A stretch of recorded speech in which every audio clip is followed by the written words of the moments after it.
उपनगरातली उंच मूर्ती. कुठली पार्टी मॅटर नाही करत, बट एक राजकारणचा पॉवर पाहिजे. ती आम्ही कधी आजपर्यंत अशी रिव्हील केली, आज तुमच्या पॉडकास्टवर बोलतोय म्हणून सांगतो. तर आता आम्ही बघतोय की साकीनाक्यासारख्या एरियामध्ये गणपती मंडळाची संख्या पण वाढते. त्या नंदी बैलांना घेऊन आलो, बघितल्यावर आम्ही पण स्वतः अगोदर शॉक झालो की दादा तुम्ही करताय काय. गणपती मंदिर सिद्धिविनायक इतकं मोठं ट्रस्ट आणि त्या आमच्या मंडळाला ओळखतंय. आपण दोन धर्मामध्ये भांडणं तर लावणार नाही, पण जागृत राहायला हवं आहे प्रत्येकाने. पण नंतर आता विशेषतः पॉलिटिशियन्स वगैरे अशा पद्धतीने ते त्यांच्या बाजूला चालल्यात. सुरुवातीला की गणेश उत्सव हा सगळ्यांना एकत्रित करण्यासाठी सुरू केला होता. हिंदू सोहळा आहे ते का लिहिता आपण त्या काउंटरवर, अशा गोष्टी. आणि त्यातला त्यात एक विषय असा झाला होता की एक दिवशी एक महिला होती, कोणी ती दर्शनाला आली होती. त्यामागचं तुम्ही स्टोरी सांगा की काय तुम्हाला सुचलं की सगळ्यांसाठी आपण नाश्ता करूया. उद्दिष्ट आमचं मोठं मूर्ती आणणं नाही आहे वगैरे. त्यावेळेला आम्ही थोडासा विरोध दर्शवला आमचा. गेल्या यावर्षी काही पोलिसांकडनं महानगरपालिकेकडनं नियम आले होते की मोठ्या मूर्त्यांना समुद्रात जावं लागेल. काही ठिकाणी आपण गिरगावात पण बघतो की विसर्जन चांगल्या पद्धतीने होत नाही.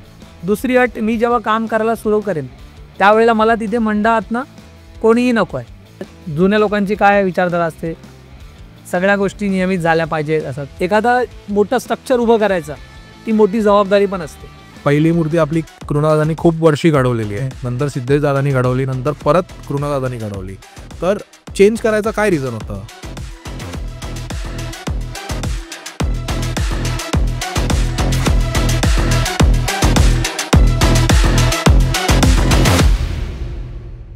जय गणेश दोस्तों, कैसे हो आप सभी. आज का स्पेशल एपिसोड ये मंडल सेगमेंट में से मैं लेके आ रहा हूँ. मंडल का नाम है साकीनाक्याचा महाराजा. ये सिर्फ मंडल नहीं, ये मेरी फैमिली है. और इस साल की इनकी मूर्ति जिसने इतिहास रचा पूरे विश्व भर में, ये मूर्ति एक बैलेंसिंग के तौर पे कृणादादा पाटिल ने बनाई थी और बहुत ही बेहतरीन ये मूर्ति उन्होंने साकारी थी. ये मंडल की हिस्ट्री, ये मंडल का इतिहास इतना ज़बरदस्त है कि आपके होश उड़ जाएंगे सुन के. वीडियो को एंड तक ज़रूर देखना. ये मंडल से हमारे बीच आए हैं जीतू दादा गायकवाड़, जो कि मंडल के अध्यक्ष हैं और मेरे बड़े भाई जैसे हैं. तो ये एपिसोड एंड तक ज़रूर देखना. हमने देखा है कि 71% से ज़्यादा हमारे जो सब्सक्राइबर्स हैं, और हमारे जो व्यूअर्स हैं वो हमारे सब्सक्राइबर्स नहीं हैं. तो कृपया करके हमारे चैनल को सब्सक्राइब करें. आपका एक सब्सक्राइब हमारे लिए बहुत बड़ी बात है, क्योंकि हमारा विजन है कि ये गणेश उत्सव को हमको ग्लोबल लेवल तक पहुंचाना है. ऐसे ही मंडलों की कहानी हर घर, हर गली और एक अंतर्राष्ट्रीय स्तर पर हमको लेके जाना है, बिकॉज हमारा उत्सव एक बहुत ही बड़े लेवल पर ऑपरेट होने लगा है. तो ऐसे ही सपोर्ट बनाए रखना. वीडियो को एंड तक ज़रूर देखना. जय गणेश. जय गणेश दादा. जय गणेश.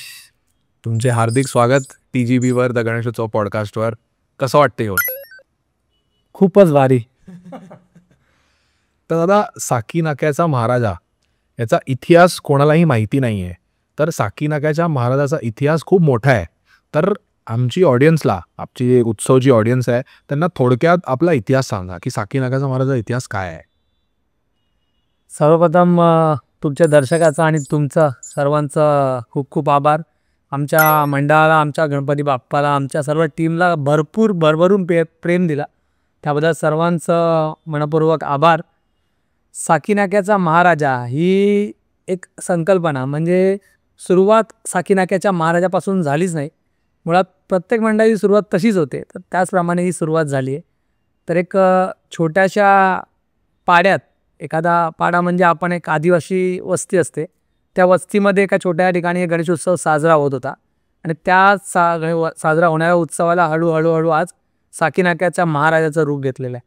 आणि ते सगळं त्या भक्तांच्याच कृपा आणि त्या गणपती बाप्पांचीच आशीर्वाद आहे. त्यामुळेच तर सुरुवात अशी होती की एक क्षीरसागर म्हणून होते आमचे, त्यांनी हा गणेश उत्सव आमच्या त्या ठिकाणी सुरू केला होता. म्हणजे बघायला तर ते लांबच्या नात्यातच लागतात आमच्या. आणि त्यांनी, ते कोकणातले होते, तर कोकणातल्या गणेश उत्सव म्हणजे शेवटी कोकण प्रेमी जास्त गणेश उत्सवाला प्रेमच. तर तिथून सुरुवात झाली. त्यांनी एक छोटा उत्सव सुरू केला आज जिथे गणपती बाप्पांची मूर्ती बसते तिथे. आणि हळूहळू मग तिकडच्या लोकांना अडाणी गणेश उत्सवाबद्दल जास्त माहीत नसेल, तर हळूहळू सगळे आपुलकीने जॉईनच गेला. आणि मुळात उद्दिष्ट गणेश उत्सवाचं जे आहे लोकांना एकत्रित करण्याचं, तेच तिथे घडलं आहे खरं तर. म्हणजे ज्यांना गणेश उत्सवाबद्दल माहिती नाही आहे, ज्ञान नाही आहे, अशा लोकांनी तो उत्सव सुरू केला. आणि हळूहळू करत आज साकीनाक्याच्या महाराजापर्यंत पोहोचलो. तर दादा आपली मूर्ती खूप जास्त व्हायरल झाली यावर्षी. ऑफकोर्स कृणाल दादानी बनवलेली. बट आम्हाला हे सांगा की 2 वर्षामध्ये सिद्धेश दादानी पण मूर्ती घडवली आपली. आणि पहिली मूर्ती आपली कृणाल दादानी खूप वर्षी घडवलेली आहे. नंतर सिद्धेश दादानी घडवली, नंतर परत कृणाल दादानी घडवली. तर चेंज करायचं काय रिझन होतं? नाही, मुळात असं कुणाल दादा किंवा सिद्धेश दादा ह्या दोघांच्या प्रती मंडळाला भरपूर आदर आहे. कुणाल दादा सिद्धेश प्रत्येक मूर्तिकाराबद्दल भरपूर आदर आहे. चेंज करण्याचा असं काही उद्दिष्ट नाही. काही कन्सेप्ट असतात, काही विषय असतात जे मंडळाच्या टीमला पटत नाहीत, तर त्यावेळेला मूर्तिकार बदलला जातो. अन्यथा शक्यतो 100% आपला मूर्तिकार ठरलेला असतो. पण आता एखादा मूर्तिकार आहे, त्यांच्याकडे कोणती चांगली संकल्पना आहे आणि ती संकल्पना आपल्याला साकारायची आहे. आणि संकल्पना साकारताना मंडळाचं विजन हे पण असतं, प्रत्येक मूर्तिकार हा बेस्ट आहे, मी कुणामध्ये अंतर करणार नाही. पण कसं आहे की मंडळाच्या टीमला असं वाटतं की ही मूर्ती ह्या प्रकारचं स्ट्रक्चर हे कुणाल दादा उभारू शकतात किंवा ह्या प्रकारचा सजावटीकरण सिद्धेश दादा करू शकतात. तर त्या पद्धतीने मंडळ निर्णय घेत असतं. पण मुळात विषय असा झाला की लॉकडाऊनच्या पूर्वी म्हणजे लॉकडाऊनच्या अगोदरपासून आम्ही कुणाल दादाबरोबरच होतो. कुणाल दादा दरवर्षी नवीन नवीन रूपात सुंदर सुंदर मूर्त्या आम्हाला मंडळाला आमच्या देत होते आणि साकारात पण होते सुंदर सुंदर. पण लॉकडाऊनला असे काही विषय आलेत की निर्बंध आले, नाही मोठ्या मूर्त्या बसवू शकत नाही. मग त्यावेळेला कुणाल दादाकडनं आम्ही 2 वर्ष कंटिन्यू 2-1.5 फुटाची मूर्ती, 2 फुटानंतर 4 फुटाच्या मूर्त्या अशा केल्या. त्याच्यानंतर दादांबरोबर आमचं एक विजन होतं की दादा आपल्याला काहीतरी असं घडवायचं आहे, साकारायची अशी बाप्पाची मूर्ती जी पूर्ण मुंबई नव्हे महाराष्ट्रामध्ये तर विश्वस्तरावर नाव होईल. असं दादा म्हणायचं, बघ प्रत्येक मूर्तिकार हा दादांच्या शब्दात म्हणायचं तर प्रत्येक मूर्तिकार हा आपला बेस्ट देत असतो. दरवर्षी कोणाला वाटत नाही की ही मूर्ती मी अशी करू किंवा ही तशी करू. पण ते गणेश भक्तांची कृपा आहे, त्या गणपती बाप्पांची कृपा आहे की कोणता गणपती हा फ्लोला जाईल किंवा फेमस होईल किंवा जास्त चर्चित होईल. तर दादांच्या शब्दात सांगायचं झालं तर, आणि दादाने आम्हाला तेव्हा पण सांगितलं की मी प्रत्येक मूर्तीला माझा बेस्टच देणार, मी तोच रंग आहे, तोच ब्रश आहे, सगळं तोच आहे, माझी टीम पण तीच आहे. पण ते बाप्पांनी ठरवलेलं आहे की यावर्षी मी या रूपात लोकांपर्यंत पोचेन आणि जास्त चर्चित होईल. तर त्या पद्धतीने मग गेल्या वर्षीची विशेषतः मूर्तीची अशी झाली की अनेक वर्ष आम्ही दादांना सांगत होतो की दादा काहीतरी करूया, आपण काहीतरी करूया. दादा म्हणायचे हो आपण करतो तर आहेच प्रयत्न. मग दादा कन्सेप्ट दाखवायचा आम्हाला, आपण ही संकल्पना आहे बघा, या असं करू शकतो. असे विविध चर्चा झालीत भरपूर वेळा. मग गेल्या वर्षी असं झालं की दादांनी सांगितलं की यावर्षी सर्व विषय मी बघणार, मला कुणाचंच इंटरफेअर नको आहे. इवन मंडळाच्या टीमला पण सांगितलं होतं की मी संकल्पना किंवा चित्र स्केच जेव्हा रिव्हील करेन, जेव्हा दाखवेन, त्यावेळेला फक्त मला मंडळातले 3च लोक हवे आहेत. अगोदरच तुमच्या मंडळाच्या टीमने ठरवायचं ते 3 लोक कोण आहेत. त्या 3 लोकांच्या हातात मी ती संकल्पना दाखवणार की असा कन्सेप्ट आहे, अशा पद्धतीने काम करणार आहे. त्याच्यानंतर ते चित्र परत मी त्या 3घांनाही दाखवणार नाही. पूर्ण टीमला कन्व्हिन्स करायची जबाबदारी तुमची आहे. ही पहिली अट. दुसरी अट, मी जेव्हा काम करायला सुरू करेन त्यावेळेला मला तिथे मंडळातनं कोणीही नको आहे. अच्छा, म्हणजे मी माझ्या पद्धतीने सर्व करणार आहे यावेळेला, असं दादांनी ठरवलं. मग त्या विषयावर आम्ही पुढा करायला मंडळाला ठरवा, दादाने असं सांगितलेलं आहे काय करायचं. तर मंडळाने मला सांगितलं की दादा तुम्ही बघा, तुम्ही ठरवा. मी म्हणालो मी एकटा निर्णय कसा घेणार, शेवटी मंडळ आहे. मग तरी नाही आपण करू काहीतरी, दादांवर विश्वास आहे, दादा काहीतरी चांगलं घडवतीलच, तर आपण यावेळेला दादांच्यावर सगळं सोपूया. मग तशी ती विषय मांडला. मग दादांनी आम्हाला ते मिनिएचर एक छोटंसं दाखवलं, ते आम्ही आणलं ना आणखीन समोर, पण त्या पद्धतीने काम केलं ना. त्यात जेव्हा ते मिनिएचर पाहिलं तेव्हा आमचं मन भारावून गेलं की नाही, सुंदर, दादाने अतिशय सुंदर संकल्पना मांडली आणि यावेळेला नक्की दादा काहीतरी चांगलंच करणार आहे. तर दादांनी त्या पद्धतीने आपला बेस्ट द्यायचा प्रयत्न केला आणि गणपती बाप्पाने पण साथ दिली. एका पायावर बॅलन्स करणं इतकं कठीणच होतं. कठीण गोष्ट. गणपती बाप्पाने साथ दिली. शेवटी त्यांचीच इच्छा, मी कोणत्या रूपात कुठे येणार आहे, कोणत्या मंडळात, तर त्या पद्धतीने साकारला आणि भाविकांना आवडला, सगळ्यांनी प्रेम दिला बरोबर. आणि तुमच्यासारखे मित्र आहेतच. तर दादा आम्ही बघितलं होतं की साकीनाक्याच्या महाराजाचं आगमन पण व्हायचा, म्हणजे परळ वर्कशॉप आणि लालबागमधून आगमन पण होऊन. बट जाग्यावर मूर्ती बनवायचा डिसिजन हा कधी घेतला आणि का घेतला? जागेवर मूर्ती घ्यायचा निर्णय म्हणजे एक आमच्या जेव्हा मंडळामध्ये बदल झाले, म्हणजे प्रत्येक मंडळात बदल होतात. जेव्हा नवीन टीम येते, अध्यक्षांपासून प्रत्येकाच्या जुन्या लोकांची काय विचारधारा असते, सगळ्या गोष्टी नियमित झाल्या पाहिजेत असं. जेव्हा नवीन यंग जनरेशन येते त्यांचा काय विचार असतात तरुणांचं की आपल्याला उंच मूर्ती करायची आहे, आपल्याला आणताना काय अडचणी येतात, झाडांच्या फांद्या, केबलच्या वायर किंवा कोणता उड्डाण पूल वगैरे असे काही त्रास येतात. तर हे सगळे नको आहे, याच्यावर आपण काहीतरी विचार करायला हवा आहे. आणि ज्या वेळेला आम्ही परत वर्कशॉपमधून आणायचो तर त्यावेळेला आम्हाला प्रत्येक वेळेला मूर्तीची एक उंची ठराविक मर्यादेपेक्षा आम्हाला वर नेता यायची नाही. शक्यतो आम्ही प्रयत्न करायचोच जास्तीत जास्त करायचा, पण काही अडचणी अशा आहेत ज्याला आपण बदलू शकत नाहीत. मग त्यावेळेला मंडळाने ठरवलं की आपल्याला आणायचा त्रास तिथून मूर्तीला वेळेत पोचवायचं, त्यानंतर आगमन सोहळा नियमित पाठवायचा, ह्या सगळ्या गोष्टी वाढवण्यापेक्षा आपण जागेवर मूर्ती का नाही करू. मग विचार केला, दादांच्या रूपात आम्हाला भेटले, मग आम्ही चला सुरू करूया. काय म्हणाला आपण करून बघू तर प्रयत्न. मग त्या पद्धतीने सुरुवात झाली. आणि आता आपल्याला एक टॅग भेटलाय की उपनगरातील सर्वात उंच मूर्ती. तर उपनगरातील सर्वात उंच मूर्ती ही पण आयडिया म्हणजे कशी ठरवली की तुम्ही 22 ते 25 फूट गणपती आपण आणत होतो, बट 42 फीट 38 फीट म्हणजे खूप मोठा स्ट्रक्चर असतो, रिस्क फॅक्टर पण खूप असतो. तर तुमच्या मनात असं काय आलं, म्हणजे मंडळाच्या मनात असं काय आलं की आपण 42 फीट करूया, 40 फूट करूया, कारण रिस्क फॅक्टर पण तेवढा इन्व्हॉल्ड आहे. नक्कीच. तर कसं हे तुम्ही एक्झिक्यूट कसं केलं हे? सर्वप्रथम तर मंडळाचा असा उद्दिष्ट नव्हताच की उपनगरातली उंच मूर्ती. ते तर आज भाविकांनी सगळ्यांनी आम्हाला एक ती उपमा दिली की उंच. आम्ही फक्त आपण बाप्पाला कोणत्या नवीन रूपात अजून काय सुंदर करू शकतो त्या भावनेने आम्ही पुढाकार घेत होतो. उंच तर नक्कीच, पण आम्ही असं कोणाशी काय स्पर्धा केली नव्हती की आम्हाला इतकं उंच नाही. तर ते भाविकांना वाटलं की नाही उपनगरात सर्वात उंच, आणि नंतर ती टॅगलाईन सूट झाली. मंडळाने पण ठरवलं हा सुंदर वाटते तर आपण आपल्या मंडळाच्या पुढे ती जॉईंट करून घेऊ की हां. पण सुरुवात तशी झाली नव्हती मुळात की स्पर्धा करायची म्हणून. एखादा मोठं स्ट्रक्चर उभं करायचं ती मोठी जबाबदारी पण असते. ते एक मंडळप्रेमी एक बाप्पा लवर असल्यामुळे तुम्ही पण समजू शकता खूप छान. तर सुरुवात अशी झाली की त्या गोष्टी करायच्या तर त्या गोष्टी त्यांच्याकडूनच घडवायच्या ज्यांनी तशा प्रकारचे स्ट्रक्चर्स केलेत. कारण आता मूर्तिकार तर भरपूर आहे, मी कोणाला कम्पेअर करणार नाही, कमी जास्त लेखणार नाही, सगळे बेस्ट आहेत. पण जर आपण एखादा असं स्ट्रक्चर करतोय जे त्यांना अनुभव नसेल त्यातला, आणि जर तशा आपण मूर्तिकार करतो तर कदाचित कुठला अपघात होऊ शकतो.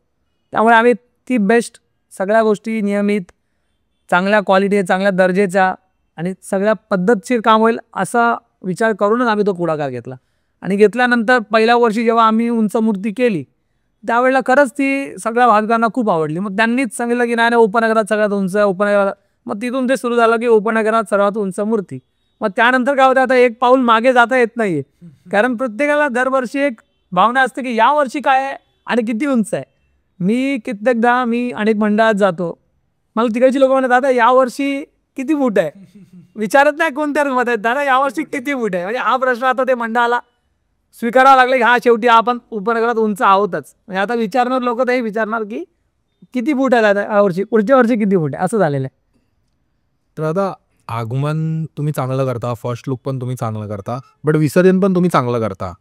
तर उंच मूर्ती जेव्हा बोलताना डोक्यात येते की उंच मूर्ती, तर काही ठिकाणी आपण गिरगावात पण बघतो की विसर्जन चांगल्या पद्धतीने होत नाही, बट आपण विसर्जन चांगल्या पद्धतीने करतो, एकदम पारंपरिक आणि प्रॉपर पद्धतीने आपला विसर्जन होतो. तर त्यामागची पण तुमची काय प्लॅनिंग असते की मूर्ती 35 किंवा 40 फुटाची असो किंवा 45 फुटाची असो, आपण मूर्तिकाराला आपला मेसेज कन्वे करायचा की कितीही उंच मूर्ती असली आपल्याला तराफ्यावरच विसर्जन किंवा क्रेननीच विसर्जन आपलं होणार. तर त्यामागची तुम्ही काय प्लॅनिंग करता, कशी प्लॅनिंग करता? प्लॅनिंग अशी असते की दरवर्षी तर पवईला तिथे विसर्जन असतं, आमचं पवई तळं आहे तिथे, तळ्यात विसर्जन असतं. यावर्षी काही पोलिसांकडनं महानगरपालिकेकडनं नियम आले होते की मोठ्या मूर्त्यांना समुद्रात जावं लागेल वगैरे. त्यावेळेला आम्ही थोडासा विरोध दर्शवला आमचा की नाही, आम्ही कारण उद्दिष्ट आमचं मोठं मूर्ती आणणं नाही आहे, बाप्पांची 10 दिवस सुखरूप सेवा करायची, त्याचसोबत बाप्पांच्या भक्तांची सुद्धा सेवा करायची. एक आपला उत्सव जपायचा आहे, एक आपली संस्कृती वाढवायची, त्या उद्दिष्टाने आपण काम करतो. परत जर उंच मूर्ती नेली आणि जर आपण त्यांचं विसर्जन पद्धतशीर करू शकलो नाही तर मग परत लोक नावं ठेवतील, कारण आजकाल सोशल मीडिया आहे, तुम्हाला माहिती असेल किती स्ट्रॉंग आहे, काय लोक करतात. तर ज्या वेळेला आम्ही पवईला ती व्यवस्था पाहिली की इथे आपल्याकडे ही व्यवस्था आहे, इथे हा एवढा मोठा क्रेन आहे, ह्याच्याने आपण पद्धतशीर बाप्पांचं विसर्जन रीतसर करू शकतो कोणतीही विटंबना न होता, त्यावेळेला आम्ही पुढाकार घेतला. आणि आता इथून पुढे असं झालेलं आहे की पवई लेकला महानगरपालिकेला किंवा तेथील स्थानिक जे असतील जे सांभाळतात त्यांना सगळ्यांना माहिती आहे की इथे एवढी मोठी मूर्ती येते, तर मग आमच्या मूर्तीसाठी तेथे असंख्य नियोजन केलेले असतात. म्हणजे आमच्यासाठी एक स्पेशल जागा बनवली असते, कॉलम. आम्हाला एक स्पेशल रूट दिला आहे की या रूटने तुम्ही यायचं आणि डायरेक्ट तुम्हाला क्रेनच्या पर्यंत पोचता येईल, जास्त अडचण येणार नाही. मग अशा काही सुविधा आम्हाला शासनाकडनं पण मिळाल्या, त्यासाठी शासनाचा पण आभारच आहे आणि त्या पवईच्या टीमचा पण. आणि ती क्रेन असल्यामुळे मग विटंबना होत नाही, तर मग आपल्याला पण मनात उत्सुकता होते की नाही आपण करू शकतो. आणि बाकी बाप्पांची इच्छा किती वर्ष किती फुटाचं यायचं ते. तर आपण म्हणजे मी स्वतः महाराजांना खूप आधीपासून फॉलो करतो. म्हणजे 2017 जेव्हा कृणालदादा वर्कशॉप होता, कृणालदादाचा परेल वर्कशॉपमध्ये, तेव्हापासून आम्ही आजपर्यंत फॉलो करतोय महाराजांना. तर एक उपक्रम तुम्ही करता, पोहे वाटप, चहा वाटप आणि सगळ्या गणेश भक्तांना. असं नाही की लिमिटेशन आहे काय आहे. आणि एक वैशिष्ट्य म्हणजे मंडळाचीच कार्यकर्ते ते सगळं करतात. म्हणजे पोहे पण तेच बनवतात, चहा देखील तेच बनवतात. तर त्यामागचा तुमचा काय उद्देश आहे की कुक न ठेवता आणि मंडळाची, तुम्ही पण रिलमध्ये मी तुम्हाला पण पाहिला, जॅक असतो, जोग्यादादा असतात आणि मंडळाचे इतर कार्यकर्ते असतात. तर केवढ्या लिटरमध्ये तुम्ही चहा बनवतात, म्हणजे केवढे लिटर दूध तुम्ही डेली आणता आणि किती राशन म्हणजे ढग लागलेले असतात. त्यामागचं तुम्ही स्टोरी सांगा की काय तुम्हाला सुचलं की सगळ्यांसाठी आपण नाश्ता करूया. नाश्ता आणि व्यवस्था, त्या नाश्त्याच्या व्यवस्थेच्या मागे असं आहे की आमच्या मंडळामध्ये एक नाश्ता हा एक भाग आहे. तो आता सोशल मीडियाला ट्रेंड असल्यामुळे किंवा तुमच्यासारखे मित्र आहेत आणखीन अनेक यूट्यूबर्स वगैरे, त्यांच्यामुळे त्या विषयाला जास्त दाखवतात. मंडळ त्याच्या पलीकडे पण भरपूर सेवांचं काम करतं. जसं रक्तदान शिबिर झालं, गरजूंना मदत झाली, अशा अनेक उपक्रम आहेत. पण आता या विषयाला थोडासा हायलाईट झालेला आहे म्हणून, तर ही सेवा अशी आहे की सुरुवात जेव्हा झाली त्यावेळेला आम्ही एक दिवसीय भंडारा करत होतो. एक दिवसीय भंडारा करत, तर एक दिवसीय भंडारा करायला आम्हाला खर्चही तितकाच होतोय, मॅनेजमेंट पण देतं. त्यावेळेला आम्ही विचार केला की एक दिवस भंडारा करतोयच, पण आपण सोबत जे दररोज भाविक येत आहेत, कारण मी स्वतः गणपती बाप्पांच्या मंडळांसाठी मुंबई लालबाग ठिकाणी फिरलो आहे, तर आपण विशेषतः गणेश उत्सव म्हटला की आपण कुटुंबाला घेऊन रात्रीच्या वेळी दर्शनाला जाणार. रात्रीच्या वेळी गेलो तर तिथे चहाची सोय नाही, पाण्याची सोय नाही. मी मंडळांना दोष देत नाही, सांगतोय म्हणजे स्टॉल उपलब्ध नसतील ते ओढलेले नसतात. हां, त्यामुळे मग भरपूर कुटुंबांचे हाल होतात अशा गोष्टी. आणि त्यातला त्यात एक विषय असा झाला होता की एक दिवशी एक महिला होती कोणी, ती दर्शनाला आली होती आणि ते विचारत होते की अरे आता इथे कुठे आम्हाला, म्हणजे रात्र झाली आहे दर्शनाला, कुठे नाश्त्याची सोय होईल का, असं तसं.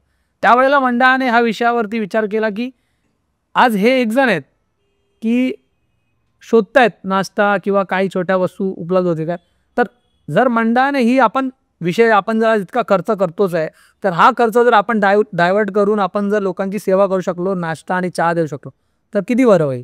तर शेवटी मग सगळ्या गोष्टींचं प्लॅनिंग झालं. आपण काय करू शकतो, कुक ठेवायचे का, आता म्हणाले सेवा करायची तर कुक का ठेवायचे, आपण काहीतरी असा सोपा नाश्ता बघू जो आपल्याला पण तयार करता येईल. त्याच्यावरून विशेषतः खरंच या विषयासाठी तर मी आमच्या संपूर्ण मंडळाच्या टीमचा आभार मानेन आणि अभिनंदन पण करेन, कारण त्यांच्याशिवाय ह्या गोष्टी होणं शक्य नाही आहे. टीम म्हणजे नुसतं मंडळातली पोरं नव्हे, तर मंडळातल्या पोरांच्या घरची लोक, त्यांच्या आई, त्यांच्या भगिनी, त्यांच्या घरी सगळे, इव्हन महिला वर्गसुद्धा, प्रत्येकाने म्हणजे या सेवेला इतकी साथ दिली आहे ना, त्यामुळे ही सेवा यशस्वीरित्या पार पडते. कारण रात्रभर पोहे वाटणं, चहा वाटणं हे दिसतं तेवढं सोपं नाही. त्याच्यासाठी 7 वाजल्यापासून आम्हाला तयारी करावी लागते. त्याच्यानंतर रात्रीची सेवा सुरू होते, तर ती तयारी पण भरपूर महत्त्वाची. म्हणून त्यांचं पण विशेष आभार, कारण त्यांच्या सहकार्याविना काय होणार नाही. मग ती सुरुवात झाली त्या महिलेपासून, तर आम्ही विचार केला आपण करून बघू. मग पहिल्या वर्षी सुरू केलं तर आवडलं कित्येक भाविकांना, त्यांनी खूप पॉझिटिव्ह रिस्पॉन्स दिला की अरे खूपच सुंदर कार्य करताय तुम्ही, म्हणजे फक्त गणेश उत्सव नव्हे तर एक खरंच मोठे भुकेल्याचं पोट भरताय, तर ती खूप मोठी सेवा आहे. मला चल एवढा चांगला रिस्पॉन्स आहे तर आपण ह्याला कंटिन्यू करत जाऊ. मग हळूहळू पुढाकार घेत पूर्ण रात्रभर चालतं. पण आता सध्याची परिस्थिती अशी झाली आहे की आमच्या मंडळाची टीमसुद्धा विचार करते की पुढे कसं होईल पुढे, पण शेवटी बाप्पांची शक्ती आहे मागे. विशेषतः मी तुम्हाला ह्याच्यातला एक अनुभव सांगेन या सेवेतला, की असे भरपूर लोक आहेत ज्यांनी कधी घरी कुकिंग काही ट्राय केलेलं नाही, काही जेवण केलेलं नाही. म्हणजे याच्यामध्ये अशी मी नावं पण घेऊ शकतो. राजू म्हणून आमचा, अजित पद्मन म्हणून आहे, आकाश साबणे म्हणून आहे, असे काही आमचे 2-3 मित्र आहेत. ह्या लोकांची विशेषतः सेवा अशी आहे की त्यांनी घरी कधी कुकिंग केलेली नाही, पण त्या दिवशी तो पोह्याचा ढेग, तो म्हणजे एक समजा एका वेळेला तो एक 40 ते 50 केजीचा तो एक बनत असेल, तर तो एखादा किलो बनवायचा म्हणजे काय सोपं आहे. 50 किलोचा ढेग त्याने न एक्सपिरियन्स म्हणता तू विचार करा तो बनवतोय, त्यावेळेला मीठ किती लागेल, त्यात शेंगदाणे किती, काही अंदाजा नाही आहे, पण तो बाप्पांचं नाव घेऊन सुरुवात करतोय आणि सगळं व्यवस्थित होत आहे. आणि आजपर्यंत एकाही भक्ताकडनं असं नाही आलं की दादा मीठ जास्त झालं किंवा मिरची, असं कधी झालं नाही. म्हणजे शेवटी ती गणपती बाप्पांचीच लीला आहे, ते करवत आहेत आणि आमच्या हातून घडत आहे, बस तेवढंच. दादा आम्ही म्हणजे काउंटर आहे तुमचा, तर त्यावर आम्ही पाहिलं की एक तुम्ही स्लोगन लिहिलं आहे आणि तुम्ही लिहिता की हिंदू सो रहा है. तर त्यामागची काय स्टोरी आहे? म्हणजे हे पॉझिटिव्ह साईडला आहे की एक तुम्हाला काहीतरी मेसेज द्यायचा आहे लोकांना, बट लोकांना कळत नाही आहे की काय मेसेज आहे, इनडायरेक्टली कुठे ना कुठेतरी हायलाईट होते ते, तर ते का लिहिता आपण त्या काउंटरवर? त्या काउंटरची पण सुरुवात जसं मी सांगितलं सुरुवातीला की गणेश उत्सव हा सगळ्यांना एकत्रित करण्यासाठी सुरू केला होता. तर तो सुरू तर झाला निमित्ताने, पण नंतर आता विशेषतः पॉलिटिशियन्स वगैरे अशा पद्धतीने ते त्यांच्या बाजूला चाललं आहे. तर आम्ही विचार केला की नाही, गणेश उत्सवाची विशेषता काय, एकत्रित करायचं आहे. एकत्रित केलं आहे, पण आता ज्या उद्दिष्टाने आपण बघतो आहोत की आज आपला हिंदू धर्म हा जातीत वाटला गेला आहे संपूर्ण. प्रत्येकजण एक दुसऱ्याला जातीकडे बघतो, त्यानंतर बघतो की हा कोण आहे, हा मराठी आहे की हा उत्तर भारतीय आहे की हा साऊथ इंडियन आहे, काय ह्या सगळ्या विषय. तर त्या सगळ्या विषय न होता हा हिंदू एकत्रित हो, आणि एकत्रित नुसतं एकत्रित होऊन चालणार नाही. आजच्या घडीला तो काळ वेगळा होता. आजच्या घडीला एकत्रित होऊन तो जागृत पण असला पाहिजे की धर्मावर संकट येते त्यावेळेला तो धर्मासाठी उभा राहायला पाहिजे. मी म्हणत नाही की प्रत्येकाला लढाईच करायची, तो काळ वेगळा होता किंवा शस्त्रांची लढाई चालायची. आजकालचा काळ वेगळा आहे. आता पुढचं म्हणतात जसं की पुढचे युद्ध जैविक हत्याराने होणार आहे. त्यासाठी सगळ्या गोष्टी प्रिपेअर राहायला पाहिजेत. धर्म शेवटी धर्म टिकला तर आपण टिकणार, तुम्ही आणि मी, आपला उत्सव टिकणार.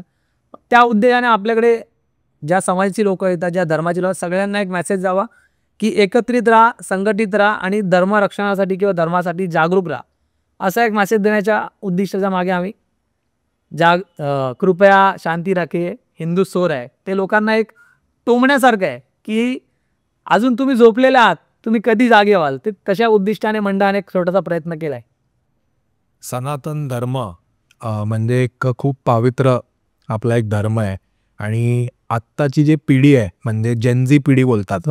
आता एक टर्म दिलाय जेनझी पिढी. जेनझी म्हणजे कॉलेजची 15 ते 25. 96-97च्या नंतरची जनरेशन. तुम्ही आम्ही मिलेनियम मध्ये आलो. तर त्यांना तुम्ही काय उपदेश देणार? कारण कसं आहे की सनातन धर्म हा कुठे ना कुठेतरी मोठाच आपल्याला करायचा आहे. तर एक असं तुम्ही टिप्स किंवा काहीतरी सांगा की इन डेली लाईफ आपण काय ना काहीतरी आपण धर्मासाठी करायला पाहिजे. तर तुम्ही काय मेसेज देणार लोकांना? की मी असं नाही बोलतोय की तुम्ही पुजारी व्हावा, म्हणजे पूर्ण दिवस देवळात, मंदिरात तुमचं काम, व्यवसाय, जॉब सगळं करा, बट कुठे ना कुठेतरी आहे ना 10% 20% आपल्या धर्मासाठी तुम्हाला काय ना काहीतरी करायला पाहिजे. तर तुम्ही काय मेसेज देणार लोकांना? जेनजी, असं जेनझीचं म्हटलं गेलं फक्त विशेषतः जेनजीच नाही, हां जे आता यंगस्टर्स आहेत ते खूप महत्त्वाचा रोल आहे त्यांचा. कारण ते जेवढ्या प्रमाणात सोशल मीडियावर ॲक्टिव्ह आहेत, तर त्या पद्धतीने तर मागची जनरेशन नसेलच, तर त्यामुळे विशेषतः त्यांनी लक्ष द्यायला हवं आहे. पण मेसेज द्यायचा म्हणजे इतकंच देऊ शकतो आपण त्यांना मेसेज की फक्त आपलं आयुष्य हे व्हिडिओज आणि रील्स ह्याच्यामध्ये घालवण्यापेक्षा, म्हणजे इवन आमचे व्हिडिओज तर बघाच असं म्हणे, हे व्हिडिओज आणि रील्समध्ये घालण्यात चांगले व्हिडिओज बघा, पण ते व्हिडिओ याच्यात घालवण्यापेक्षा तुम्ही काहीतरी चांगले मोटिवेशनल्स व्हिडिओ बघा, काहीतरी समाजासाठी करता येईल असे व्हिडिओज बघा, किंवा कोण एखादा समाजासाठी जसं तुम्ही आहात, तुमचा माझा गणेश पेज इतकं सुंदर काम करते, तर अशी लोकं जी कार्य करतात त्या लोकांना जास्तीत जास्त सपोर्ट करा. म्हणजे जेणेकरून आपला हिंदू धर्म, आपला समाज, आपला देश सगळं एकत्रित राहील, सगळं चांगलं राहील. म्हणजे आता काय असं आपण दोन धर्मामध्ये भांडणं तर लावणार नाही, पण जागृत राहायला हवं आहे प्रत्येकाने. कारण पुढचा विषय हा पुढची वेळी कशी येणार आहे काय कोणाला सांगता येत नाही. कारण आता आपण बघतोय जेव्हा जागतिक पातळीवर चायनाचा व्यवहार किंवा अमेरिकेचा व्यवहार आपल्याबरोबर, तर त्या सगळ्या दृष्टिकोनातून प्रत्येक आपल्या यंगस्टर्सने तेच भविष्य आहेत पुढे, तर त्यांनी जागरूक राहायला हवं आहे. खूपच त्यांचा इम्पॉर्टंट रोल आहे आजच्या वेळेमध्ये, आजच्या युगामध्ये जेनजीज खूप इम्पॉर्टंट रोल प्ले करत आहेत. तर त्यांना माझा संदेश इतकाच असेल की तुम्ही तुमचा पॅशन म्हणून काहीही फॉलो करा, जे तुम्हाला आवड असेल. कोणाला व्हिडिओज बनवायची आवड असते, कोणाला काय इंजिनिअरिंग, कोणाला काय, तर प्रत्येक आपली आवड फॉलो करा, कोणत्याही क्षेत्रात राहा, काही करा. पण ज्या वेळेला सनातन हिंदू धर्माचा विषय येईल त्यावेळेला सनातन हिंदू धर्मासाठी एकत्रित व्हा आणि उभे राहा, धर्मरक्षणासाठी उभे राहा. म्हणजे हा त्यांना स्पेशल संदेश आहे. कारण पुढचा काळ हा हिंदू धर्माचा टिकवायचा असेल तर आपल्याला लढायला शिकायला लागेल आणि लढावंच लागेल खरंच. तर हा काळ पुढचा खूप कठीण आहे. त्यामुळे जेनजीजला हे स्पेशल मेसेज आहे की तुम्ही काही करा पण आपला हिंदू धर्म टिकेल, यासाठी हिंदू धर्मासाठी एकत्रित राहा आणि सदैव उभे राहा. सोशल मीडिया हा खूप मोठा भाग आहे. तर आपल्या महाराजाचा पेज आहे सोशल मीडियावर, तर त्यामागची जी मीडिया टीम आहे, तर त्यामागचं तुम्ही हार्डवर्क सगळ्यांना सांगा की सोशल मीडिया म्हणजे फक्त एक व्हिडिओ टाकून चालत नाही. कारण आम्ही बघतो की तुमच्या सोशल मीडियावर 11 दिवसात कमीत कमी 150 पोस्ट किंवा 100 रील्स म्हणजे असंख्य, प्रत्येक तासाला काय ना काहीतरी जातं. तर त्यामागची हार्डवर्क आणि त्यामागचा इम्पॉर्टन्स, म्हणजे आजच्या तारखेला सोशल मीडिया गरजेचा आहे, तर त्यामागचा इम्पॉर्टन्स काय आणि काय फरक पडलाय आपल्या मंडळांना सोशल मीडिया थ्रू? नाही, तुम्ही हा खूप म्हणजे सुंदर प्रश्न केला खरंच. सोशल मीडियाचं जेव्हा नाव निघते तर विशेषतः आमच्या मंडळात तुम्हाला माहितीच असेल की जॅक म्हणून आहे, ज्याने म्हणजे मंडळात होता सुरू, पण रेव्होल्युशनर म्हणतो ना आपण ज्याला, की डिजिटल रेव्होल्युशन, हा एक सुंदर प्रकारे मांडायची ती व्यवस्था असते, ती ज्याला माहिती आहे तोच करू शकतो. तर त्याने सुरुवात केली. मंडळ सुरुवातीला करत होतं पण तितक्या पद्धतशीरपणे आणि त्या लेवलला करत नव्हतं. मग गणपती बाप्पाच्या कृपेनेच जॅक मंडळामध्ये जास्तीत जास्त इन्व्हॉल्व झाला आणि जास्त सोशल मीडिया मॅनेज करू लागला, बघू लागला, खूप बारीक सारीक लक्ष ठेवू लागला. मग सोशल मीडिया हा इतका महत्त्वाचा फॅक्टर आहे हे आमच्या मंडळाला जॅकनेच खरं दाखवून दिला. तिथून सुरुवात झाली. प्रत्येक छोट्या छोट्या मुवमेंट्स मंडळात आपल्याला माहीत नसतात, अशा खूप गोष्टी घडतात ज्या लोकांपर्यंत पोचल्या पाहिजेत. गणपती बाप्पांची शक्ती ही काय नुसती आपण त्यांच्याच पुढ्यात नवस मागितला ती तेव्हा दिसते असं नाही आहे.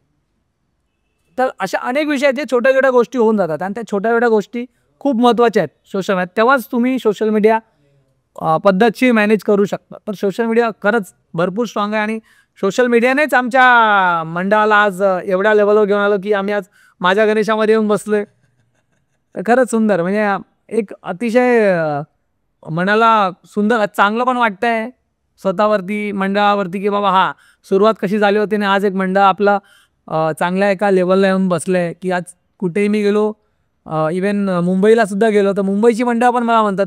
मी तुम्हाला माझा अनुभव सांगेन, मी नाव घेणार नाही.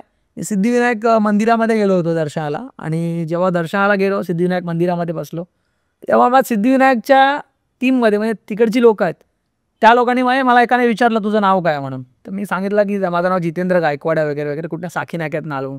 साकी नाका हा शब्द आणि जितेंद्र गायकवाड हे गायकवाड नाव आणि साकी नाका हे ऐकला त्यांनी मला, दादा ते मोठा गणपती बसतो ते तुमचं म्हणणं आहे. हो आमचं ते, म्हणजे त्यांनी मला असं फील केलं ना, मी एवढा सुंदर विचार केला माझ्या मंडळात कुठे पोचलंय की गणपती मंदिर सिद्धिविनायक इतकं मोठं ट्रस्ट आणि त्या आमच्या मंडळाला ओळखतंय.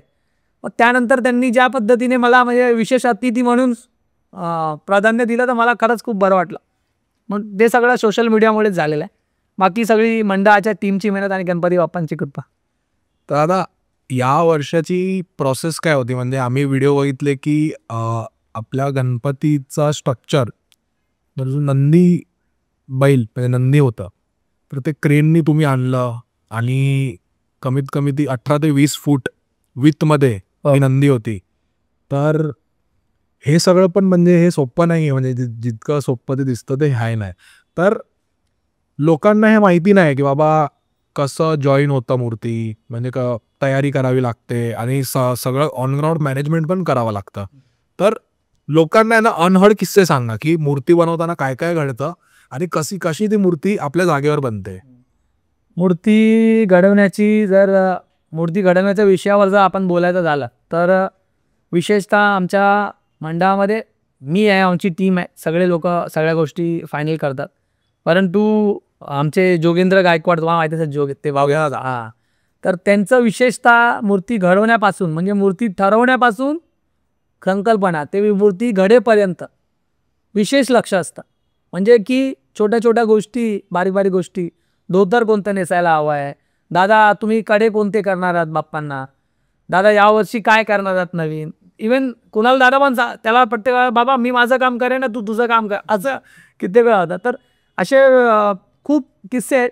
जसं उदाहरण तुम्ही आता क्रेनचा उल्लेख केला, तर ज्या वेळेला म्हणजे आता दादा सगळं आपल्या कारखान्यात तयार करतात, इथे आल्यावर ते हां जॉईनिंग करतात त्याला. तर दादावर ते दादा घेऊन आले ना त्या टेम्पो, त्या ट्रकमध्ये इतका त्या नंदी बैलांना घेऊन आलं. बघितल्यावर आम्ही पण स्वतः अगोदर शॉक झालो की दादा तुम्ही करताय काय, हा नंदी बैल इतका मोठा आहे, तर गणपती बाप्पा कुठे असतील. तर दादा म्हणाले अरे तू बघ आपण करूया. आणि तुम्ही किती 18-20 फूट म्हणाले, 23-24 फूट होतं ते, म्हणजे इतका. हां, इवन तिथे एक तो रस्ता थोडासा अरुंद असल्यामुळे दादांना त्यांना 2 पाऊल त्याचे थोडेसे करावे लागले अजून वरती कारण ते कुठे अडचण नको यायला वगैरे वगैरे. आणि शेवटी त्यांची ती प्लॅनिंग असते सगळ्या गोष्टींची. त्यांनी आमच्याकडनं मेजरमेंट, लेन्थ वगैरे घेतले होते. हा किस्सा तो जेव्हा आणल्या दिवशी मला वाटतं त्या दिवशी आमच्या ट्रॉली पूजन होतं आणि त्याच दिवशी ते आलं होतं. आणि जसं आलं तर म्हणाले ट्रॉली पूजन आहे. मी म्हणालो आता हे जर ठेवलं आपण मंडळाच्या आगे तर रिव्हील होऊन जाणार, आता करायचं काय. मग शेवटी आमच्या मंडळाच्या टीमने ठरवलं आता हे एवढं पण लहान नाही की उचलून इथे ठेवा, परत कुठे अजून न्या. मग हा एक विशेष झालेला किस्सा आहे की त्यावेळेला आम्ही प्रसंग असा घडला की आम्ही त्या ट्रक ड्रायव्हरला कन्व्हिन्स केलं की दादा हे तुमच्या ट्रकमध्येच राहू द्या, उतरवू नका, आणि रस्त्यावरच. आणि कुणाला कळत नाही ना ते पॅक केले म्हणून काय आहे म्हणून, लोकांना वाटतं काहीतरी मटेरियल, काहीतरी माल आला असेल वगैरे. तर त्याला कन्व्हिन्स केलं की दादा हे तुमच्या ट्रकमध्ये राहू द्या रात्रभर, आमचा आज कार्यक्रम आहे मोठा ट्रॉली पूजनाचा, तो कार्यक्रम सुखद होऊन जाऊ द्या, नाहीतर लोकांना कळेल की आम्ही काय करतोय तयारी. नंदी सुद्धा बघितला तर आजकालची, तुम्ही सांगितलं जेनजी, ती इतकी स्मार्ट आहे की लगेच बेटिंग करेल की हा इथे काय होणार आहे, नंदीवर बाप्पा काय होणार आहे. मग त्यामुळे आम्ही ते हाईप, म्हणजे काही गोष्ट रिव्हील करायचे आहे पण मंडळाला पण काही गोष्टी बंद नसतात ना, की ह्या गोष्टी याच दिवशी सस्पेन्स आहे. हां, मग त्यावेळेला ती मजा वेगळी असते. इव्हन मला पण माझे मित्र म्हणतात कोणता गणपती तयार होता तर या बघायला, पण मी पण म्हणतो की नाही, ती ज्या दिवशी ते ओपन होणार आहे फर्स्ट लुक, त्या दिवशी बघायची ती मजा वेगळी असते. मग जेवढं आपल्याला ठेवता आलं सिक्रेट त्या पद्धतीने. तो प्रसंग असा घडला, तर त्यांना आम्ही कन्व्हिन्स केला. तो नाही म्हणणारा व्यक्ती पण तयार झाला आणि मग त्या टेम्पोमध्ये ठेवलं. आणि त्याच्यानंतर मग दुसऱ्या दिवशी आमच्या टीमने सगळं ते खाली उतरवून घेतलं मंडळामध्ये. मग नंतर 2 दिवसानंतर दादा आले, दादांनी सगळं स्ट्रक्चर तयार केलं. म्हणजे अनेक किस्से आहेत असे. आणि ते किस्से जर म्हणजे अनुभवायचे असतील तर ते तुम्हाला आमच्या मंडळात समाविष्ट व्हावं लागेल, मंडळाच्या टीममध्ये, आणि तुम्ही तिकडे येऊन मग ती मजा घेऊ शकता. कारण ती पण एक वेगळी मजा आहे जेव्हा आपले बाप्पा घडत असतात. ते पण एक अनुभव खूप सुंदर आहे. म्हणजे अनेक प्रसंग होतात स्केचला घेऊन किंवा बॅलन्सिंगला घेऊन त्यांच्या, तर ते बघायची मजा वेगळी असते. दादा, उत्सव हा फंडिंगमुळे घडतो, म्हणजे फंडिंग एक खूप मोठा विषय आहे. तर आम्ही प्रत्येक मंडळाचा अध्यक्ष जो पण इकडे येतो त्याला आम्ही विचारतो की फंडिंग तुम्ही, म्हणजे तुमचं सोर्सेस काय आहे. तर सगळे म्हणतात वर्गणी, ॲड, ब्रँडिंग. तर आता आम्ही बघतोय की साकीनाक्यासारख्या एरियामध्ये गणपती मंडळाची संख्या पण वाढते. हो, चांगली गोष्ट आहे कुठे ना कुठेतरी. तर आपली फंडिंग सोर्सेस काय आहे आणि कसं मॅनेज करतो आपण फंडिंग? फंडिंगच्या बद्दल बोलायचं झालं तर विशेषतः मंडळांची देणग्या तर नक्की असतातच. पण या देणग्यांच्या अगोदर जर काही गोष्ट आहे तर ती एक आमच्या टीमच्या माध्यमातून होते. ती आम्ही कधी आजपर्यंत अशी रिव्हील केली, आज तुमच्या पॉडकास्टवर बोलतोय म्हणून सांगतोय. आमच्या मंडळाच्या टीमकडे दररोजचे, म्हणजे मंडळाला मेंबरशिप म्हणतो अशी वार्षिक, तर तसं आम्ही ठरवत नाही. आम्ही टीमला ठरवलं की दररोज प्रत्येकाकडनं एक छोटीशी देणगी जी होईल काय, ती देणगी आपण जमा करत द्यायची आपल्या उत्सवासाठी. तर ती एक चांगली अमाऊंट आमच्याकडे दरवर्षी जमा होते. आणि देणगीदार आहेत अनेक, जसं तुम्ही सांगितलं ॲड्स आहेत ते आहेत, आणि काही मंडळाच्या ठेवी वगैरे आहेत त्या पद्धतीने सगळ्या गोष्टी होतात. आणि मग नंतर उत्सव जेव्हा आला त्यावेळेला गणपती बाप्पा आहेत ते काय ना काय सोर्सेस उपलब्ध करतात आणि त्याच्या माध्यमातून विशेषतः देणगीचा म्हटलं म्हणून मी सांगेन तुम्हाला की आमच्या मंडळाचा ट्रॅक रेकॉर्ड राहिला आहे आजपर्यंत इतका 40-42 वर्षांचा प्रवास. पण हे ट्रॅक रेकॉर्ड आजपर्यंत आम्ही कोणत्याही म्हणजे राजकारण्यांकडे म्हणतोय कोणत्याही पॉलिटिशियनकडे आम्ही गेलो नाही की आमच्या मंडळाला देणगी द्या. पॉलिटिशियन सगळे संपर्कात आहे, सगळे येऊन जातात, दर्शनाला येतात, आम्ही त्यांचं स्वागत करतो सगळं. पण त्यांच्याकडनं आम्ही देणगी घेत नाही, कारण देणगी घेतल्यानंतर काय होतं ते त्यांनी हायजॅक केल्यासारखं मंडळ होतं. त्यामुळे आम्ही विशेषतः त्यावर लक्ष देतो की कुठल्याही राजकारण्याकडनं आम्ही देणगी न स्वीकारू आणि जास्तीत जास्त लोकांकडून आपल्या मंडळाच्या टीमकडून जे आपले देणगीदार आहेत ठरलेले आहेत त्यांच्याकडून जी मदत होईल त्या मदतीच्या आधारे आपण करू. बाकी तर सगळं गणपती बाप्पा बघून घेतात. तर आता राजकारण आता एक इम्पॉर्टंट पार्ट झाला आहे म्हणजे उत्सवामध्ये, म्हणजे नवरात्री उत्सव असो किंवा गणपती उत्सव असो. तर तुमचं मत काय आहे की प्रत्येक मंडळामध्ये एखादा असा माणूस असला पाहिजे ज्याचं थोडंसं स्ट्रॉंग होल्ड आहे, कुठली पार्टी मॅटर नाही करत बट एक राजकारणचा पॉवर पाहिजे, कारण पॉवरमुळे अनेक गोष्टी होतात. म्हणजे फॉर एक्झाम्पल परमिशन असली बरोबर की काय असे छोटे छोटे खूप काय असतात. तर त्यामागचं तुमचं काय उद्देश आहे की आणि तुमची थिंकिंग काय आहे की असलं पाहिजे नाही असलं पाहिजे आणि कशाला असलं पाहिजे राजकारण कनेक्ट? नाही विशेषतः हे तुमचं म्हणणं बरोबर पण आहे की प्रत्येक मंडळामध्ये एक राजकीय दृष्ट्या एक नाही म्हणजे मंडळच इतकं राजकीय दृष्ट्या स्ट्रॉंग असलं पाहिजे की ते त्यांचा विषय जर एखाद्या अडचण असेल एखाद्या राजकारणाकडे घेऊन गेलास तर त्याच्यात मार्ग काढता आला पाहिजे. विशेषतः त्याच्याने खूप गोष्टींची सवलत होते. आपण बघितलं तर दरवर्षी शासनाकडनं त्याच्यावर काही ना काय येतं की एक खिडकी तुमच्यासाठी केली आहे परमिशनची, पण मुळात त्या गोष्टी त्या कागदोपत्रीच राहतात. त्या फिजिकली करायला गेला तर तुम्हाला किती अडचणी येतात ते त्या मंडळाच्या टीमला आणि त्यांनाच माहिती आहे. तर त्या गोष्टी असणं गरजेचंच आहे, कारण त्याच्याने काय होतं तुम्हाला की तुम्ही परवानगीसाठी कुठे गेलात, कोणते विषय अडले. कारण मंडळ हे उत्सव हे काय 2 दिवसाचं असं नाही, त्याला प्लॅनिंग करावी लागते मंडळाला 4 महिने 6 महिन्यापूर्वी. तेव्हा त्या गोष्टी सगळ्या सुखरूपाने इतक्या सुखद आणि इतकं आनंद देणाऱ्या डोळ्याला दिसून येतात. तर ती तयारी करावी लागते आणि त्या तयारीसाठी नक्कीच दरवर्षी काही ना काही वेगळे येतात. जसं जसा आमचा आगमन सोहळा आहे, आता ज्या मार्गे आमचा आगमन सोहळा होतो तो रस्ता थोडा ट्रॅफिकचा आहे थोडासा, मग म्हणून आम्हाला विशेषतः आम्हाला रविवारचा दिवस निवडावा लागतो, कारण रविवार असल्यामुळे थोडी ट्रॅफिक कमी असते. तर ट्रॅफिक असल्यामुळे पार्किंगचा विषय येतो, तर तिथे आजूबाजूला दुतर्फा पार्किंग झालेले असते. ती अनधिकृतच आहे, पण आता ती अनधिकृत पार्किंग असली तरी पण त्याला काढणं किती कठीण आहे ते या मंडळाच्या तिकडच्या स्थानिक लोकांना कळतं. मग असं जर तुमच्याकडे थोडंसं राजकीयदृष्ट्या काही संपर्क असले किंवा काय थोडंसं पॉवर असली तर त्या गोष्टी सोप्या पद्धतीने हाताळता येतात.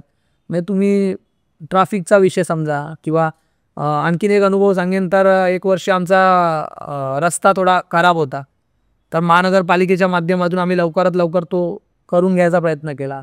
कारण आगमन सोहळा आहे, शेवटी एवढी मोठी बाप्पांची मूर्ती आहे, ती नुसती काय बनवली आणि घेऊन आलं तसं नाही ना, त्याला प्लॅनिंग करावं लागतं की कुठे कोणत्या झाडाची आपल्याला फांदी अडचण येणार आहे का, कारण फांद्याला झाडं आहेत ती नैसर्गिक आहेत ती वाढतच असणार, मग ती प्लॅनिंग करावी लागते. कुठे कोणत्या एखाद्या केबल मालकाने अनधिकृत केबल जबरदस्ती घुसवल्या आहेत का, तर त्याला पण सांगायचं बाबा रीत सर तुझी केबल या मार्गाने करून घे, नाहीतर आमच्या मूर्तीला त्रास होईल. तर या सगळ्या प्री नियोजनच्या भाग आहे, तर त्या जर सुलभ करायच्या असतील तर थोडंसं तुम्हाला असायला हवं. हां, पण त्याचा दुसरा दृष्टिकोन असा आहे की इतकं पण मंडळाला इन्व्हॉल्व करू नका की मंडळच एक राजकीय पार्टीसारखं होऊन जाईल. मंडळात प्रत्येक पार्टीचा व्यक्ती असला पाहिजे, हे माझं पण उद्दिष्ट आहे की त्याला काय मंडळाला कुठली पार्टी नाही, सगळेच पार्टी त्यांच्या, पण एखाद्या विशेष पार्टीला आपण हे करतो तर तसं नको व्हायला. त्या गोष्टी आहेत. तर दादा छोटे मंडळस पण आपल्याला फॉलो करतात आणि चाळीतले मंडळ, सोसायटीजचे मंडळ, तर त्यांना तुम्ही काय 3 टिप्स देणार की जेणेकरून त्यांना मंडळ एक लेवलवर आणायला हेल्प होणार?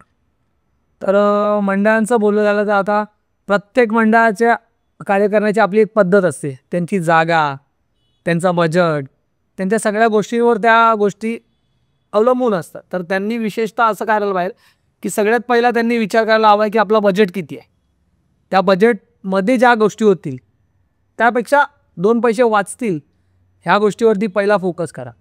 जेणेकरून तुम्हाला पुढच्या वर्षीच्या उत्सवाला जास्त त्रास होणार नाही. पहिला विषय. दुसरा विषय, सगळ्यांना एकत्रित करून एकमताने निर्णय घ्या. तो एक तुम्हाला खूप सुंदर फॅक्ट, खूप इम्पॉर्टंट तो पण विषय राहील. त्याच्यानंतर एखादा कोणतं मोठं मंडळ आहे, त्या मंडळाने समजा आता आमच्या मंडळाने एक मोठी मूर्ती आणली, तर मोठी मूर्ती म्हणून तुम्ही त्यांच्याकडे आकर्षित होऊन चला आपण पण पुढच्या वर्षी मोठी मूर्ती आणू, तर नक्कीच आणा तुम्ही पण त्याला एक प्लॅनिंग करून करा की यावर्षी बाबा आपण 10 फुटामध्ये होतो, पुढच्या वर्षी आपल्याकडे बजेट आहे, आपण 12-13 फुटावर जाऊ शकतो ना, यावर 10 फुटावर पुढच्या वर्षी 21 फुटच करूया, तसा विषय नका करू. तर तो एक नियोजनाचा भाग आहे तो. तिसरा भाग म्हणजे ज्या पद्धतीने आपण सगळे कामं करतोय, म्हणजे अनएक्सपेक्टेड खर्च करतोय, तर ते खर्च वाचवा. आणि सोशल मीडिया हा भरपूर इम्पॉर्टंट फॅक्ट आहे आजच्या या सगळ्या जनरेशनमधला. तर तुम्ही सोशल मीडियाचा पुरेपूर वापर करा. पण सोशल मीडिया म्हणजे काय की काहीही चालणार नाही. आज तुम्ही बघू शकता की इतर मंडळं कशा दृष्टिकोनातून कोणत्या गोष्टी फेस करतात, कोणत्या गोष्टी जास्त सोशल मीडियाला ट्रेंड होतात. आणि सोशल मीडियाचा एक पार्ट आहे इम्पॉर्टंट की या ठराविक काळामध्ये जर तुमचा व्हिडिओ किंवा तुमची रील्स जाते तर ती जास्त बूम भेटतो, जास्त बूस्ट होते. या सगळ्या गोष्टीचं नियोजन करा, म्हणजे नक्कीच तुमचं मंडळ खूप सुंदर आणि मोठं होईल. तर आता आपण आता पॉडकास्टच्या शेवटच्या टप्प्याला पोचलोय आणि 2 राऊंड आहेत आपले, एक रॅपिड फायर आणि 1 वर्ड फॉर. तर आपण हे करूया. रॅपिड फायर मी तुमचं दरवेळी ना. तर सर्वात पहिलं राऊंड आहे आपलं this or that. This or that म्हणजे मी तुम्हाला 2 ऑप्शन देणार, तुम्हाला एक ऑप्शन चूज करायचा. म्हणजे मी तुम्हाला 2 मंडळाची नावं देणार, कुठला तरी एक मंडळ तुम्हाला चूज करायचा आणि म्हणजे जे पण शेवटला जे मंडळ आला ते विनर, म्हणजे असं. तर are you excited? Yes, 100%. This or that. हो. गणेश गल्ली की लालबागचा राजा? असं तर खूप कठीण प्रश्न केला, कारण गणेश गल्लीची पण एक विशेषता आहे, लालबाग राजाची पण एक विशेषता आहे. पण मी माझं मत गणेश गल्लीला देईन. गणेश गल्ली की चिंचपोकळीचा चिंतामणी? पुन्हा तुम्ही ते धर्मसंकटात टाकले, तर यावेळेला चिंचपोकळीचा चिंतामणी. कारण विशेषतः मी आगमन लवर आहे, आगमन सुंदर झालं पाहिजे, त्यामुळे. चिंचपोकळीचा चिंतामणी की परेलचा राजा? चिंचपोकळीचा चिंतामणी. आगमन. चिंचपोकळीचा चिंतामणी की काळा चौकीचा महागणपती? चिंचपोकळीचा चिंतामणी. चिंचपोकळीचा चिंतामणी की मुंबईचा महाराजा? खरंच विशेषतः मी उंचीचा लवर आहे म्हणून यावेळेला मी मुंबईचा महाराजा म्हणून म्हणेन. मुंबईचा महाराजा, खैरानीचा राजा? मुंबईचा महाराजा. मुंबईचा राजा, भावेश्वरचा राजा? ह्यामध्ये मी मुंबईच्या राजाकडे जाईन, कारण परत गणेश गल्ली म्हणून. भावेश्वरचा राजा की मुंबईचा महाराजा? मग यावेळेला परत मी उंचीमुळे मुंबईचा महाराजाकडे जाईन. मुंबईचा महाराजा, खैरानीचा राजा? मुंबईचा महाराजा. मुंबईचा राजा की परळचा महाराजा? मुंबईचा महाराजा की परळचा महाराजा? परत मुंबईचा महाराजाच. तर यावेळी मुंबईचा महाराजा इज द विनर. तर दादा, आता शेवटचा राऊंड म्हणजे 1 word for round. Are you excited? Yes, खरंच. 1 word for Arun Datte? Arun Datte, balancing king. 1 word for Siddhesh Dada Dighole? Siddhesh Dada बोलला तर सुंदर असा कलर कॉम्बिनेशन.